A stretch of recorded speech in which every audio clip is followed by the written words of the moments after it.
ଟୁଆଁ ଟୁଇଁ ଭାଇ ଭଉଣୀ ସକାଳୁ ପିଇଥିଲେ ଚା ପାଣି ଭାରି ଲୁଣିଆ, ନମ୍ୟା ହେଇଥିଲା କୁଣିଆ ବୁଲୁଥିଲେ ବଗିଚାରେ, ଦେଖିଥିଲେ ଦୁଇଟି ଫୁଲରେ, ଫୁଲର ନାଁ ଥିଲା ଗୋଲାପ। ଏତିକିରେ ସରି ନଥିଲା ଦି ଜଣଙ୍କ ମନ ଇଚ୍ଛା ମାମୁଁ ଘରେ ବୁଲିଲେ, ଉପର ତଳ ସବୁଆଡ଼େ ବୁଲିକି ଖେଳୁଥିଲେ। ଶେଷରେ ସାମ୍ନାରେ ସେମାନେ ଗୋଟେ ବାଛୁରୀ ଦେଖିଲେ। ପ୍ରଥମ ଥର ଦେଖିଥିଲେ ବୋଲି ସେମାନେ ବହୁତ ଖୁସି ହେଇଥିଲେ। ତାକୁ ଘାସ ଖୋଇ ଦେଉଥିଲେ, ଆଉଁସି ଦେଉଥିଲେ, ତା ପାଖରୁ ଜମା ଆସୁନଥିଲେ। ଭାଇ ଭଉଣୀ ମିଶିକରି ତାକୁ ଘାସ ଖୋଇ ଦେଉଥିଲେ। ବହୁତ ସମୟ ସେଠି ଖେଳିଲେ। ତାଙ୍କୁ ଯେତେ ଡାକୁଥିଲେ ଜମା ଆସୁନଥିଲେ। ଆରି ଭିତରେ ତାଙ୍କୁ ଗାଧେଇ ପାଧେଇ ଆଣିକି ଖୋଇ ଦେଇଥିଲୁ। ଖୋଇସାରିଲା ପରେ ବି ସେମାନେ ଆଉ ରହିନଥିଲେ। ମାମୁଁ ଘରୁ ପୁଣି ଦୌଡ଼ିଥିଲେ ଗାଁ।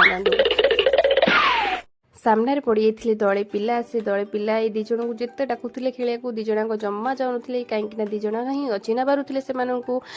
ଏସବୁ ଦେଖିକି ବହୁତ ହସ ଲାଗୁଥିଲା। ଶେଷରେ ପୁଣି ନମ୍ୟା ପଶିଥିଲା ମାମୁଁ ଘର ଗେଣ୍ଡୁ ବଗିଚା ଭିତରେ। ତା ଭିତରେ ବହୁତ ଫଟୋ ଉଠେଇଲା।